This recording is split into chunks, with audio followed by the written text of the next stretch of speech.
Tribal belt and ब्लकआव आइन बेरेखायै हा दखल खालामनानै थानायखौ होखारस्रांनांगौनि दाबिजों गिबि मन्थ्रिनिसिम गोसोखां बिलाइ दैथायहरदों बड'लेण्ड जनजाति सुरक्षा मंच आरो दुलाराय आसाम ट्राइबल फरायसा आफादा।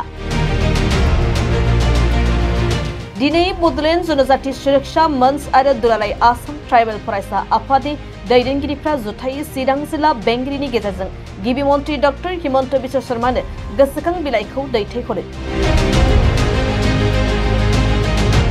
गोसोखां बिलाइनि गेजेरजों बड'लेण्ड जनजाति सुरक्षा मंच आरो दुलाराय आसाम ट्राइबल फरायसा आफादा ट्राइबल बेल्ट एंड ब्लकआव आइन बेरेखायै हा दखल खालामनानै थानायखौ होखारस्रांनांगौनि दाबि खालामदों। बड'लेण्ड जनजाति सुरक्षा मंचनि मावफुं आफादगिरि दावराव देख्रेब नार्जारिया आइन बेरेखायै दखल खालामनानै थानायखौ होखारगोन होनना खोथा होनानै मावफुंनो हायैनि थाखाय बिटिआर सरकारनि हा आरो खाजोना बिफाननि मावफुं सोद्रोमा रनजित बसुमतारीखौ गोख्रों रावजों सोंखारियो। मजाबारि गामिनि रायजो राजाफोरखौ लानानै बड'लेण्ड जनजाति सुरक्षा मंच आरो अल आसाम ट्राइबेल स्टुडेन्टस इउनियननि आफादगिरि जों जयैनो चिरां जिल्लानि डिस्ट्रिक्ट कमिशनार बिनि गेजेरजों आसामनि मानगोनां चिफ मिनिस्टारनो गांसे मेम'रेन्डाम होनाय जाबाय। बे मेम'रेन्डामानो जादों बे मजाबारि गामियाव जायफ्रा इलिगेल भाबै एनक्ल'ज खालामनानै दं बे एनक्ल'ज खालामनाय मानसिफोरखौ होखारनांगौ। मजाबारि गामिया ट्राइबेल बेल्टनि आन्दाराव गोलैयो आरो बियो 1947नि 5 डिसेम्बराव दानाय। दा गतिके बे समनिफ्राय खुनु नन प्रटेक्टेड क्लासनि मानसिया बे गामियाव थानो मोना। खिन्थु दुर्भाग्य जाबाय जे दिनै बे गामियाव नन प्रटेक्टेड क्लासनि मानसिया हाबनानै बेयाव दङ। ओमफ्राय बे जायगानि मानसिफ्रा दिनै गुबुन जायगायाव ओंखारलांनानै दिनै दस्रा जायगायावसो थाहैनो गोनां जाबाय। दा बिसोरो न' बां गैया, अखरि जानानै थानांबाय। गावनि न'आवनो दिनै गावनि जायगायावनो दिनै बिसोरो माने अखरि जानानै दिनै गावनि गामि गावनि जोनोमफुरि बे एरिया गामिखौ गारनानै दिनै गुबुन जायगायाव थानो गोनां जाबाय। जोबोद दुखुनांथाव बाथ्रा। खिन्थु बे मजाबारि गामिनि बर' रायजोफ्रा दासिमबो माने जायनाखि हानि खाजोना बे खाजोनाखौ बिसोर होबाय थायो, बोसोरै बोसोर होबाय थायो। जिथु बेल्ट ब्लकनि हा बेखायनो बे हाया मालायनो ट्रेन्सफार जाया। दा हाया मालायनि आखायाव दङ, मालाया मावनानै जायो, माने खाजोनाखौ बर'फ्रा हायो आरो बेनिफ्राय दुखुनांथावनि बाथ्रा जानो हाया। दा जों बिनि थाखायनो बे हाखौ उद्धार खालामनो थाखाय बे बेल्ट माने हायाव गुबुन हारि हाबनानै थानायखौ होखारनो थाखाय जों जावले जोङो मेम'रेन्डाम होदों। चिरां जिल्ला डिसिनोबो मेम'रेन्डाम होदों। चिरां जिल्लानि डिसिआ 2018आव मोनसे बिसार खालामदों आरो बे बिसार खालामनाय समाव एक्जिकिउटिभ मेजिस्ट्रेटआ रोखा लिरनो हादों बे हाया बर'फोरनि आरो बे बर'फोरनि हायाव इलिगेल भाबै एनक्ल'ज जादों। जितु हानि साबजेक्टआ बिटिसिनिसो, बेनिखायनो बिटिसि अथ'रिटिया बेखौ डिसप'ज खालामनांगौ होननानै बिटिसिआव लिरनो हादों। दुर्भाग्य दिनैसिम बे हाखौ माने उद्धार खालामनो थाखाय बिटिसि अथ'रिटिया जेबो मावाखै। जोङो मानगोनां फेरेंगा बसुमतारीखौ जावले बाहायदोंमोन। फेरेंगाया जोंनो खोथा बाहायदोंमोन जे बे हानिफ्राय इलिगेल एनक्ल'जारफोरखौ बाहेरायाव लांनानै शिफ्ट खालामना दोनहैगोन होननानै खोथा बाहायदोंमोन। खिन्थु दिनैसिमबो होखाराखै, दिनैसिमबो बाहेरायाव दोनहैयाखै। आरो रिसेन्टलि फेरेंगाया बुंबावबायसो जे फुङाव बर'आव थानाय समाव जों खुनु मानसिखौनो जोङो होखारनाय जानाय नङा बे बाथ्राखौ बुंबाय। दा गतिके रोखा जाबाय जे फेरेंगाया मोनहा जे खुनु माने ट्राइबेल बेल्ट ब्लकआव हाबनानै थानाय इलिगेल एनक्ल'जारफोरखौ होखारा आरो ट्राइबेलनि हाखौ उदां खालामना होआ, बे रोखा जाबाय।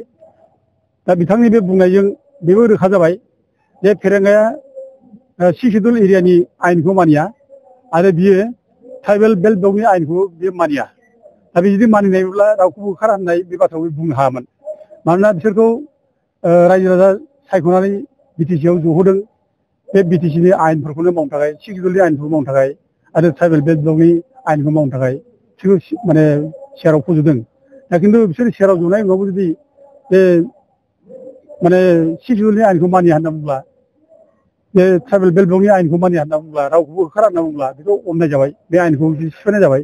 बेखायनो जोङो बिथांमोनखौ जों मुगैयो आरो बिथांमोनखौ जोङो बोराबनाय जोङो फोरमायो। दा दिनै साननैसो सिगां आसामनि चिफ मिनिस्टारा बुंदों जे माने बिटिसि एरियायावबो जेसेबां एनक्रचमेन्ट जादों ट्राइबेल बेल्ट ब्लकआव बिसोरखौ होखारनाय जागोन होनना बुंदों। दा बे हिसाबै जों मोनसे आसा खालामदों। दा इतिमध्य मैयाबो बुंदों चिफ मिनिस्टारा जे मजाबारि माने गामिखौ मख'दों जे मजाबारि गामियाव एनक्रचमेन्ट जादों। बे मजाबारि गामियाव एनक्रच जानाय जेसेबां एनक्रचार दं होखारगोन होनना बुंदों। दा बे हिसाबै जोंनि थाखाय मोजां बाथ्रा बियो आरो जों बेखौनो लानानै जों दिनै आरोबाव चिफ मिनिस्टारखौ गोसोखांहोनानै जों मेम'रान्डाम होनाय जाबाय आरो होखारथारनांगोन जेरैखि जाया।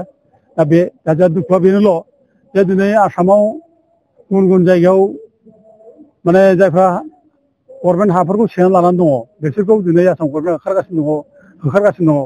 खिन्थु दिनै जोंनियाव बिटिसिआव जोंहा जोंनि आयेन थासेयावबो इलिगेल एनक्रचारखौ होखारनो हायाखै। बे दुखुनांथाव जोबोर गाज्रि मोनथाव आरोखि। दा जों दुखु मोनो। फेरेंगा बसुमतारिखौथ' जों मा बुंबावनो। दा बिथाङा दिनै माने गावसिनि समाव फुङाव बर' दैदेननाय समाव खुनु मानसिखौनो होखारा होनना बुंबाय। इलिगेल एनक्रचारफोरखौ होखारा होनना बुंबाय। वेरेस बर' फिसाखौ होखारगासिनो दं। बेथ' जोबोद निन्दा खालामथाव। दा जों नुगासिनो दं जे फेरेंगा माने फरेस्ट डिपार्टमेन्टनि EM जानाय समाव लेन्ड डेभेलपमेन्ट डिपार्टमेन्टनि EM जानाय समाव बेसेबांबा बुरजा बे हाखौ दिनै बिथाङा होगासिनो दं। सिडली सार्कोलनि आन्दारावनो नन ट्राइबेल मानसिनो बे गभर्नमेन्ट खाथायाव 56 फेमिलिसनो हा होदों आरो गुबुन गुबुन गोबां माबा दंबायो सार्कोल दंबायो। बे सार्कोलखौ बेसेबां होखो बिनि बिराद हिसाब गैया। आरो जों मोनदों ओरै उदालगुरि माने डिस्ट्रिक्टआवबो गोबां बेबायदिनो माने नन ट्राइबेल मानसिनो गभर्नमेन्ट हायाव हा होनाय जों नुगासिनो दं। दा 6 शिड्युल एरियायाव खुनु नन ट्राइबेल मानसिया हा मोना बे स्पष्टथार। दा गभर्नमेन्ट हायाव बोरै नन ट्राइबेल मानसिया हा मोननांगौ। दा बेफोर 6 शिड्युलनि आयेनखौ भंग' खालामनाय जादों। दा बे रोखोम आयेन भंग' खालाम बिथांमोना हा होयै होयै दिनै बुंगासिनो दं दुगा माने बुंगासिनो दं जे जोङो हानि फाट्टा होगासिनो दं। हा होगासिनो दं गुबुनफोरनोबो ओरै होनलायनानै बिराद दुगा खालामगासिनो दं। जायफ्रा माने 6 शिड्युलनि आयेननि बेरेखा। दा बिनि बादैबो दिनै फेरेंगाया दिनै माने आयेनखौ माने रैखा खालामनानै जे आयेनखौ सोमनानै इलिगेल एनक्रचारफोरखौ होखारनो नागारै दिनै जोंनि बर' फिसाफोर जायफ्रा हाग्रा ओनसोल थानानै दङ जायफ्रा माने ट्राइबेल राइट्स एक्ट जायनाखि FRA 1986 बे आयेन बादि जायफ्रा थानो मोनो दिनै बिसोरखौ गोबां जायगायाव होखारनाय खालामबाय। बिथाङा गोबां जायगायाव न' बां सावदों गोबां जायगायाव आलाय सिलाय खालामदों। गावनि फिसाफोरखौ दिनै गावखौ खालामदों मोदै रथ' दिनै न' बां गैया मा गैया जादों। आरो बिनि डिपार्टमेन्टनि गेजेरजोंनो दिनै जायगा जायगा मानसिफोर गावथारनाय जाबाय बुथारनाय जाबाय अना खानानै। दा दिनै एथ' जायगायाव आलाय सिलाय खालामबाय बर' फिसाफोरखौ। दा दिनै बेफोर मुगैथाव बाथ्रा। दा जों ओंखायनो बुंदों दिनै फेरेंगा माने EMखौ बिथाङा सासे ओरैबायदि हिंसाखुरिया। दा दिनै बिनि माने बुंनायफ्रा गासिबो रावफ्रा बर' जाथिनि बिखायाव खामथावथाव आरो बर' जाथिनि बेरेखा हिंसानि बाथ्रा बुंबाय थायो। दा बर' फिसाफोर सोरबा हाग्रा ओनसोलाव साहा माने बागान मावना जादों सोरबा थारुन बागान मावना जादों। दा बेफोरखौ बियो नोजोर होयै बुंबाय थायो। उमुगनि बिहावनि हा बेखौ जों उदथेक खालामगोन। जोङो माने साहा बागाननि मुरा मोनसे जों दोना ओरै होनो आरोखि। दा खिन्थु होखारनोबो हाया ओरैनो बुंलाबाय थानाय बे ओरैबायदि हिंसाखुरिया बुंबाय थानाय बे बाथ्रा दिनै बिनि खुगानिफ्राय ओंखारबाय थायो जाबाय थायो। दा ओंखायनो दिनै फेरेंगाव बुङो नोंनि बे हिंसा खालामनानै बे खामानि मावबाय थानाय आरो गावनि बर' फिसाखौ होखारबाय थानाय मोदै रथ' सोगाबबाय थानाय बे दिना फैगासिनो दं फेरेंगानि दिना। दा दिनै जों मिथिदों फेरेंगाया दिनै गावहानो माने फैगौ बिटिसि इलेक्सनाव कन्टेस्ट खालामनो थाखाय समस्थियानो गैया बेहा। दा दिनै जों मिथिदों जे माने 13 चिरां दुवार बेयाव रायजो राजाफ्रा बेखौ होखारनो नागिरबाय। बे जायगायाव बियो टिकेट होनो नागिरासै इउपिपिएलआबो टिकेट होनो नागिरासै।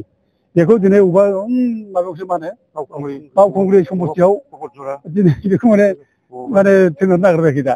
दा बावखुंग्रियावबो होनो नागिरा आरो ओरै पर्बतझाराव थांनो नागिरदों दिनै पर्बतझार रायजोफोरा सैया बेखौ आरो चिरांनि सिमावबो होनो नागिरदों निसिमावबो सैया। दा गावनो निजे दिनै जायगा गैया जाबाय। मानो बिदि जाखो बेलाय माने बे माने जानाय खारना जाहैबाय रायजो राजाफोरनि अननाय मावदों रायजो राजाफोर बेखौ गाज्रि मोनदों। इभेन इउपिपिएल मानसियाबो बेखौ सुखुवाखै बे दिनै रोखा रोखा जाबाय। दिनै बियो जे दिनै जायगा मोना जादों जायगा गैया जादों बिहा बे जायगा गैयि जानाय खारनानो बे गोरिब गुन्द्रा आइ आफाखौ जे न' बां सावनानै होखारहोदों आलाय सिलाय खालामदों। बे आलाय सिलाय खालामनायनि बेनो बे माने मोनसे अभिसाप नांदों। गोरिब गुन्द्राखौ जेब्लानोखि अननाय खालामो गोरिब गुन्द्रानि सायाव जेब्ला अयथासार खालामो बे भाबा नाङो बेखौ सोरबा गोरिब गुन्द्रा साव होनाङा जोंबो साव होनाङा अट'मेटिक नांखायो आरो जेब्ला अननाय खामानि मावो माने अयथासार खामानि मावो गाज्रि खामानि मावो अब्ला स्वयं माने खालजुरा गावनो स्वयं बेजों गोबायो दिनै फेरेंगाया जेखि जेरावखि थाङा माने बेजों खालजुरा अलरेडि गोबाखाबाय दा बेखौ माने फोजोबनो थाखाय दिनै खालजुरा अरायबो बेखौ दैदेननो हायो बेखायनो बे जिखि मावा बे भुलखौनो मावफ्राङो जिखि खोथा बुङा बे गाज्रिखौनो खोथा बुङो दा बेनि समाव फैबाय खालजुरा बेखौ फोजोबनो नागिरबाय बेखायनो रायजो राजाफ्रा दिनै बेखौ नेनानै दङ फेरेंगा जेब्ला गाबगोन फेरेंगा जेब्ला इलेक्सनाव जेबो थिखोबनाय नङा बे जेनगोन अब्ला बै दुखु गोनां रायजो राजाफ्रा दुखुथिया रायजोफ्रा मिनिगोन रंजागोन मोसागोन बे समखौ नेगासिनो दं फेरेंगा बे समखौ गोसोखां फेरेंगा नोंनि अबस्था मा जागोन दा बेखायनो दिनै जावले जावले जों आरोबाव रिकुवेस्ट खालामबावो दाबो सम दं इसिबां माने ट्राइबेल बेल्टआव इलिगेल भाबै हाबनानै दं बेखौ होखारनांगौ बिटिसिआ दाबो दायथ' लानांगौ दा जिथु माने जों आयेननि बाथ्राखौसो बुंनाय जादों खुनु आयेन बेरेखा जों बाथ्रा बुङाखै आरो जों बाथ्रा बुंनाया खुनु जाथिनि बेरेखा जों बाथ्रा बुङाखै खुनु जाथिनि एगेन्सै जों नङा जों बयबो जाथिया बयबो रंजा खुसि था खिन्थु जायफ्रा इलिगेल खामानि मावदों आयेन सिफायनानै जोंनि हा हुखौ सेना लादों बेखौ होखारनांगौ जों बेखौ दाबि खालामनासो जों दिनै खामानि मावबाय थादों गोजोन्थों रायजोफोर